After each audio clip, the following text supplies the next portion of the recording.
샬롬 평안하십니까? 11월 7일 월요일 큐티 말씀 함께 묵상하겠습니다. 오늘 함께 나눌 말씀은 디모데전서 6장 11절로 16절까지의 말씀인데요. 우리가 잘 알고 있는 구절, 오직 너 하나님의 사람아 라고 시작되는 구절입니다.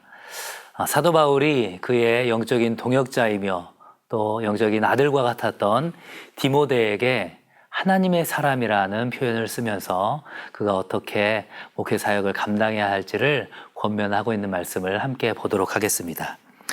내용 관찰 1번을 볼까요? 본문은 디모데를 어떻게 지칭합니까?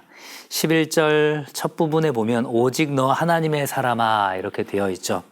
여기서 말하는 이 오직이라는 의미는 그 이전에 교만하고 부하기를 추구하는 그런 사람에 대비되는 그러나 너 하나님의 사람 디모데야 이렇게 그러나라는 의미라고 생각할 수 있습니다.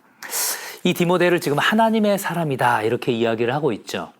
구약 성경에 보시면 신명기 33장 1절에서 하나님의 사람 모세 이런 표현을 썼고 또 사무엘상 9장 6절에서도 보면 이제 사울이 하나님의 사람 사무엘을 찾으러 가는 장면이 등장합니다. 시편 90편 1절에서도 보면 하나님의 사람 모세의 기도 이런 표현을 부제로 쓰고 있습니다. 결국은 무엇일까요? 구약 시대의 그 선지자들에게 썼었던 표현, 모세와 사무엘에게 썼었던 그 표현이 바로 하나님의 사람이다라는 표현인 것이죠. 지금 디모데는 마치 구약 시대의 모세처럼 사무엘처럼 그렇게 하나님께서 이 디모데를 하나님께서 부르셨다라는 것들을 지금 강조하고 있는 것입니다. 2번을 볼까요? 바울의 두 가지 권면은 무엇입니까? 12절에 보시면 두 가지를 권면을 하고 있죠. 처음은 무엇입니까? 믿음의 선한 싸움을 싸우라. 그리고 두 번째는 영생을 취하라 이렇게 이야기를 하고 있죠. 이 믿음의 선한 싸움이라고 했을 때 이 싸움이라는 단어가 헬라어로 아고니주 이런 단어를 썼는데 전쟁을 의미하기도 하지만 이 단어는 운동 경기를 의미하는 경우가 많습니다. 운동 경기에서 그 운동 경기하는 사람이 승리를 위하여서 수많은 그 훈련을 통하여서 인내하고 결국에는 승리를 얻어내는 것처럼 그런 믿음의 선한 싸움 그런 승리자가 될 수 있기를 권면하는 것이죠. 그리고 그러한 가운데 영생을 취하라. 구원받은 그 승리자의 기쁨을 누리기를 원하는 것입니다. 3번을 볼까요? 바울은 하나님을 어떻게 묘사합니까? 16절에 보시면 바울이 하나님을 이렇게 묘사하고 있죠. 오직 그에게만 죽지 아니함이 있고 가까이 가지 못할 빛에 거하시고 어떤 사람도 보지 못하였고 또 볼 수 없는 이시다. 바로 그 하나님이다 라는 것입니다.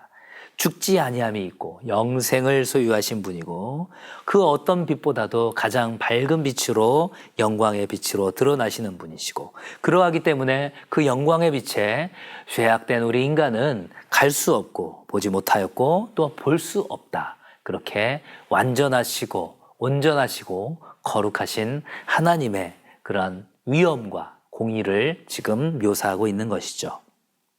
연구와 묵상 4번을 한번 보겠습니다. 본문이 말씀하는 신자가 평생 동안 해야 하는 싸움과 무엇을 위해 살아가야 하는지 묵상해 봅시다. 오늘 말씀을 보시면 11절에 피해야 할 것 그리고 12절에는 믿음을 지키는 것 그리고 또한 구별해야 할 것들을 이야기하고 있습니다. 피할 것과 따를 것들을 구별하라는 것이죠.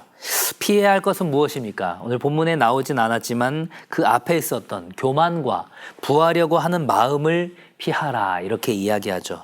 또한 따라야 하는 것은 무엇입니까? 11절에서 보는 것처럼 의와 경건과 믿음과 사랑과 인내와 온유를 따르라. 피해야 할 것과 따라야 할 것을 잘 구별하고 분별하는 것. 그것이 평생 동안 해야 하는 싸움이고 이러한 믿음의 싸움을 통하여서 영생을 취하라는 것입니다. 사도 바울이 이야기하는 의는 어떤 개념일까요? 도덕적으로 정직하고 고결한 행동을 의미합니다. 경건은 하나님의 성품과 일치하는 행동이고 또 여기서 말하는 믿음과 사랑은 기독교의 근본적인 정신이면서 바울 신학의 기본이 되는 내용입니다. 운동 경기를 하기 위하여서 훈련의 그 모든 것들을 감내하듯이 모든 신자에게 필요한 것이 바로 인내이고 그리고 강인한 마음을 가지고 더욱더 복음을 단호하게 지켜내는 것, 그것이 진정한 온유다, 이렇게 이야기를 하고 있는 것이죠. 이렇게 피해야 할 것과 따를 것들을 잘 분별하면서 영생을 취하는 것이 바로 신자가 해야 할 행동이다라는 것입니다. 마지막 삶의 적용 5번을 볼까요? 선한 싸움은 선한 사람만이 싸울 수 있습니다. 나의 정체성을 생각해보고 내 앞에 놓여있는 믿음의 선한 싸움이 구체적으로 어떤 모습인지 생각해 봅시다. 디모데에게 오직 너 하나님의 사람아, 이렇게 얘기했던 것처럼 오늘 본문의 말씀은 믿음의 성도인 우리들에게 동일하게 말씀하는 것 같습니다. 오직 너 하나님의 사랑 아무개야 라고 말씀하시는 거죠. 구약의 그 모세처럼, 구약의 그 사무엘처럼, 그리고 신약시대의 이 디모데처럼 우리를 하나님의 사람, 하나님의 그런 선지자로서, 하나님의 거룩한 제사장으로서의 사명을 감당해야 할 그러한 나시린으로 불렀다라는 것들을 우리가 생각해야 할 것입니다. 그래서 앞에서 이야기했던 것처럼 우리가 피해야 할 것들, 다른 사람보다 높아지고자 하는 교만한 마음이라든가, 그리고 하나님께서 부 자체를 정죄하지 않으셨지만 우리의 개인의 만족과 유익을 위하여서 그렇게 부하고자 하는 마음, 그것은 탐욕과 탐심이 되겠죠.